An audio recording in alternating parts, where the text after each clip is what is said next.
MSc student हो, पता नहीं है कि क्या करना है, क्या नहीं करना है। After bachelors you are thinking कि चलो यार एमएससी भी कर ही लेते हैं, बिकॉज़ पीजी नहीं होने से आप कई जगह पे एलिजिबल नहीं होंगे।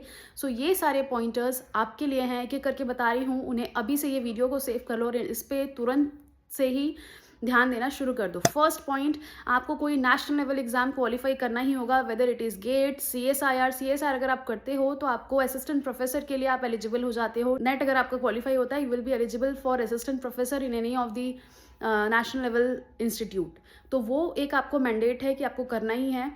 उसके अलावा जितने इंटर्नशिप, जितने स्किल्स आप कर सकते हो, it will be icing on the cake, तो उसे करो जहाँ से भी आपको मौका मिलता है। डिजिटेशन आपका रहेगा 4th सेमेस्टर में, उसे करने की कोशिश करो। Third and the most important and my personal suggestion to all of my juniors is कि जितना लर्निंग ले सकते हो इस पीरियड में ले लो, because if some of you are planning to go in academia for higher education like PhD, postdoc, तो वहाँ पे ये छोटी छोटी लर्निंग्स आपको काम आएंगी। फॉर एग्जाम्पल, अगर आप रिसर्च कर रहे हो तो वहाँ पे कोई एक्सपेरिमेंट किया है तो उसका डेटा एनालिसिस के लिए कौन कौन से टूल्स यूज़ होंगे, कैसे उस डेटा को एनालाइज करके इंटरप्रिटेट करके हम कैसे रिजल्ट सामने वाले को बताते हैं, वो सारी चीज़ों पे थोड़ा ब्रशअप कर लो।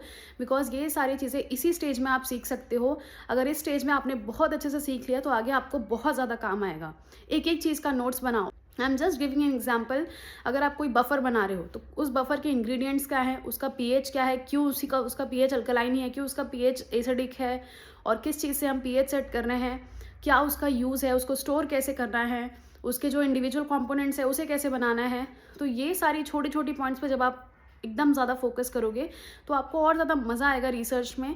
और अगर आप हायर एजुकेशन में जाओगे तो ये सारे एमएससी की जो लर्निंग्स हैं वो आपको बहुत काम आएंगी।